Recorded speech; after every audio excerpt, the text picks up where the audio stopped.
જય હિન્દ દોસ્તો, welcome back to my new video. તો તમારું હાર્દિક સ્વાગત છે મારી યુટ્યુબ ચેનલમાં।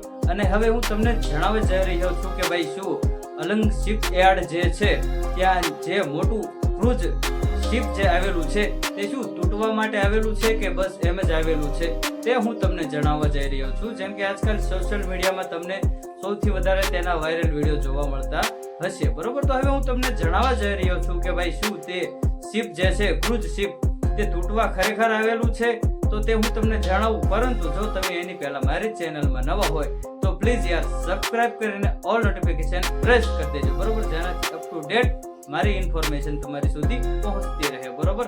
અને હવે શરૂઆત કરી કે ભાઈ શું ભાવનગર જિલ્લામાં આવેલા અલંગ યાર્ડ શિપ યાર્ડ જે છે એ પૂરા ગુજરાતમાં તો નહીં પણ પૂરા ઇન્ડિયામાં જે આવું શિપ યાર્ડ છે નહીં, ક્યાંય પણ આવું શિપ યાર્ડ તમને જોવા મળશે નહીં, બરોબર।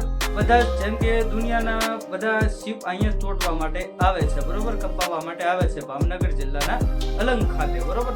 હવે તો જણાવું કે ભાઈ જે આ શિપ આવેલું છે તેની પહેલા તમને પ્રોસેસ કહી દઉં, તેની માહિતી આપી દઉં કે ભાઈ તેની અંદર શું શું છે, કેટલી તેની ક્ષમતા ધરાવે છે, કેટલા પેસેન્જરો ધરાવે છે, કેટલા પેસેન્જરોની ક્ષમતા ધરાવે છે, કે કેટલી વસ્તુ તેમાં સમાઈ શકે છે તે હું તમને જણાવવા જઈ રહ્યો છું।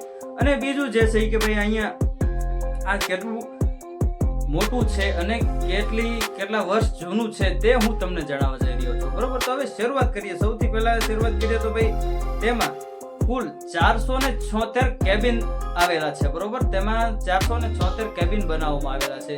એના લીધે એનાથી તમે આમ શું કહેવાય એક આમ કહી શકો કે ભાઈ આ કેટલું વિશાળ હોઈ શકે છે, બરોબર।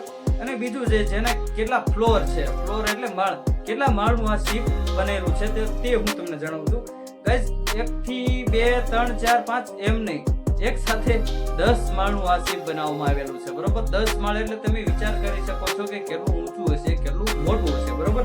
10 માળ, જી હા ગાઈસ, તમે બિલકુલ સાચું સાંભળ્યું છે। ટોટલ 10 ફ્લોર્સ એના બનાવેલા છે, બરોબર। ટોટલ 10 માળ એના બનાવેલા છે, બરોબર। અને તેનું વજનની વાત કરવી તો હવે વજન તમને હું જણાવું છું કે 11,780 મેટ્રિક વજન, તેનું મેટ્રિક ટન વજન છે, બરોબર। 11,780 તેલ એનું મેટ્રિક ટન વજન છે, બરોબર। 11,780 ટન તેનું વજન છે, બરોબર। તમે આમ શું કહેવાય ફીલ કરી શકો છો કે ભાઈ કેટલું તે મોટું હોઈ શકે છે, બરોબર।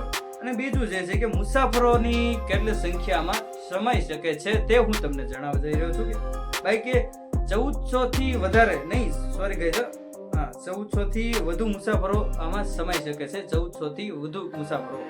અને બીજું છે કે 300 ક્રૂ મેમ્બરની ક્ષમતા ધરાવે છે, હા ગાઈઝ, 300 ક્રૂ મેમ્બર, બરોબર।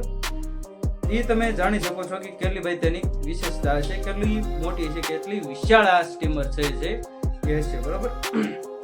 અને કેટલી સાલમાં બનેલું છે તે હું તમને જણાવું છું ભાઈ કે 1980 માં આની શું કહેવાય આને બનાવેલું છે, એટલે સ્થાપના કરેલી છે 1980 માં આને બનાવવામાં આવેલું છે। આ ક્રૂઝ શિપ જે છે તેની સ્થાપના 1980 માં કરવામાં આવેલી હતી, એટલે તેને બનાવવામાં આવેલું હતું એમ, બરોબર।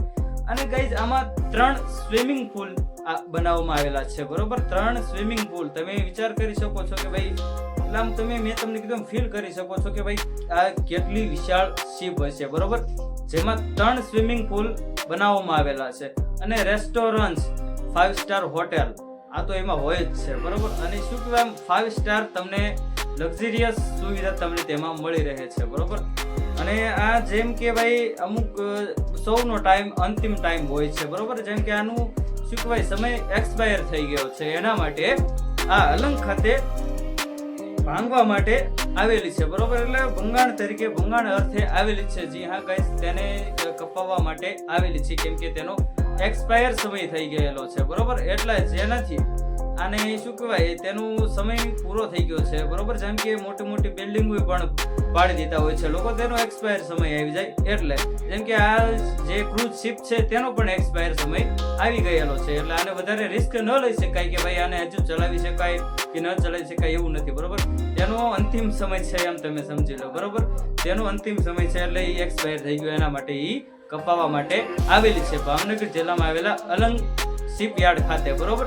અને ગાઈઝ મારી ઇન્ફોર્મેશન તમને સારી લાગી હોય અને મારી યાર એક મહેનત હતી કે ભાઈ હું ત્યાં જઈને રૂબરૂ વિડીયો બનાવીને તમને બતાવું, બ્લોગ બનાવીને, પરંતુ ગાઈઝ એમાં હું નિષ્ફળ રહ્યો, કેમ કે ત્યાં યાર કોઈને જવા માટે પરમિશન આપતા નથી, કેમ કે અત્યારે ત્યાં નવી શિપ આવેલી છે એટલે લોકોએ ત્યાં શું કહેવાય બારા ઘડીએ જઈને ત્યાં બધાને ગુસ્સે કરી મૂકેલા છે. એટલે મેં પહેલા જાણી લીધું કે ભાઈ ત્યાં જવા દે છે કે નથી જવા દેતા. તો ગાઈઝ ના કોઈને એલાઉડ નથી ત્યાં જવાનો, બરોબર. એટલે મેં વિચાર્યું કે ભાઈ ઘરે તમને ઇન્ફોર્મેશન આપી દો. તો પ્લીઝ યાર ઇન્ફોર્મેશન મારી સારી લાગી હોય તો પ્લીઝ યાર સબસ્ક્રાઇબ કરીને ઓલ નોટિફિકેશન પ્રેસ કરી દીધો, જેનાથી અપ ટુ ડેટ મારી ઇન્ફોર્મેશન તમારી સુધી પહોંચતી રહે, બરોબર. અને યાર પાક્કા ગુજરાતી તો પ્લીઝ એક સબસ્ક્રાઇબ કરી દો, લાઈક કોમેન્ટ ન કરો તો ચાલશે, બરોબર, પણ એક સબસ્ક્રાઇબ કરવા વિનંતી. તો હવે મળીએ નેક્સ્ટ વિડીયોમાં, ત્યાં સુધી જય હિન્દ જય ભારત.